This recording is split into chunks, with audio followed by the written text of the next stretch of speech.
زینب الجھن سے اسے دیکھتی رہی. رملہ بظاہر بڑی بے نیازی سے یہ سب کچھ کہہ رہی تھی، لیکن لگتا ہے اندر سے کوئی کچوچے دے رہا تھا. اس کا چہرہ بار بار رنگ بدلتا تھا. اس نے مجھے بلایا ہے، تمہیں نہیں. وہ پھر بے یقینی سے بولی. مجھے بھی بلایا ہے. وہ کھوکھلی سی ہنسی. لیکن در پردہ اس نے یہ سارا اہتمام تمہارے لیے کیا ہے. خیر اس میں حرج بھی کیا ہے؟ تمہارے بھائی کا دماغ مجھے اپنے ٹھکانے پر نہیں لگتا. وہ قدرے خفگی سے بولی. میرا اس سے کیا تعلق جو میں اس کی سالگرہ مناتی پھروں؟ میرا میاں شوٹ کر دے گا مجھے. رملہ کے چہرے کے رنگ بحال ہونے لگے تھے. وہ مسکرا دی. اور تمہیں مجھ سے ایسی بات نہیں کرنی چاہیے تھی. پھر اس نے رملہ کو چھاڑا.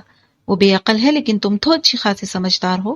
کیا کہنا چاہیے کیا نہیں تمہیں اندازہ ہونا چاہیے. سو سوری زین. دراصل سکندر اتنے یقین سے بات کر رہا تھا کہ میں خیر لیو اٹ. لاؤ میرا کپ دو. چائے پینے کا جی چاہ رہا ہے. اس نے جہازی سائز مگ اٹھا کر لبوں سے لگا لیا. زینب نے خفگی کا اظہار تو کر لیا تھا لیکن اندر سے وہ بالکل چور ہو رہی تھی. سکندر کا رملہ سے اس بارے میں یوں یقین سے کہنا اسے چور بنا ڈالنے کے لیے کافی تھا. اسے یوں لگ رہا تھا جیسے رملہ کو ہر بات کا علم ہو، جیسے وہ اسے ابھی تانا دے ڈالے گی کہ جب تم اس سے اتنا قیمتی تحفہ وصول کر سکتی ہو تو اس کی سالگرہ بھی منا سکتی ہو. میری سمجھ میں نہیں آ رہا آخر تمہارے بھائی کو سوجھی کیا. وہ ایک بار پھر دل کا بوجھ ہلکا کرنے کی خاطر بولی تھی. میرے اس سے کون سے ایسے دوستانہ روابط ہیں جو وہ مجھے انوائٹ کرے. یوں ہی ایک آدھ مرتبہ تمہاری نسبت سے ملاقات ہو گئی ہے. میں اسے خوب سناؤں گی. رملہ مسکرائی تھی. شاید وہ مجھے بے وقوف بنا رہا تھا. اور تم بن بھی گئی. اچھا میں چلتی ہوں. پھر رملہ کپ خالی کر کے کاؤنٹر پر رکھتے ہوئے بولی. آج اماں کی طبیعت ٹھیک نہیں ہے، گھر کا کچھ کام کروں گی. تم جاؤ گی شام کو؟ وہ یوں ہی سرسری سے انداز میں بولی تھی. ہاں شاید، بلکہ یقیناً. وہ سوچ کر بولی. سکندر کہہ رہا تھا لینے آئے گا. ویسے اگر تم چلنا چاہو تو کچھ حرج بھی نہیں. میری طرف سے دعوت سمجھ کر چلو. اب کہ وہ بڑے پرخلوص انداز میں کہہ رہی تھی. نہیں اچھا نہیں لگتا. وہ رواداری سے مسکرا دی. اچانک ہی رملہ کی نگاہ اس کے دوپٹے میں سے جھانکتے لاکٹ پر پڑی. زین. اس نے ہاتھ بڑھا کر اس کا دوپٹہ ہٹا دیا. یہ؟ وہ ہکلا کر رہ گئی تھی. زینب بھی ایک لمحے کو گڑبڑا گئی. ہاں کیا ہوا؟ یہ اصلی ہے نا؟ احسن لائے تھے میری سالگرہ پر. وہ جلدی سے بول پڑی. واہ بڑے امیر ہیں تمہارے احسن صاحب. وہ کچھ سوچتے ہوئے بولی تھی. بڑے قیمتی تحفے دیتے ہیں بیگم کو. زینب عجیب سی مسکراہٹ کے ساتھ اسے دیکھ کر رہ گئی. رملہ نے گہرا سانس بھرا تھا. چلتی ہوں. خدا حافظ. وہ اسے چھوڑنے دروازے تک آئی تھی. آدمی ہے کہ الجھن ہے. پھر وہ بڑبڑاتی ہوئی اندر چلی آئی. ہر موڑ پر میرے لیے کوئی مشکل کھڑی کر دیتا ہے، میرے لیے ایک معمہ بنا دیتا ہے صورتحال کو. وہ کچن میں گھسی تھی. شام تک جمیلہ بھی چلی گئی. وہ اکیلے گھر میں اداسی سے پھرتی رہی. نہ جانے زندگی کو کیا ہو گیا تھا. ہر امنگ، ہر خوشی، ہر تمنا جیسے روٹھتی جا رہی تھی. ایسے ہی چلتے چلتے وہ ذرا دیر کو ڈریسنگ ٹیبل کے سامنے جا کر رکی تھی.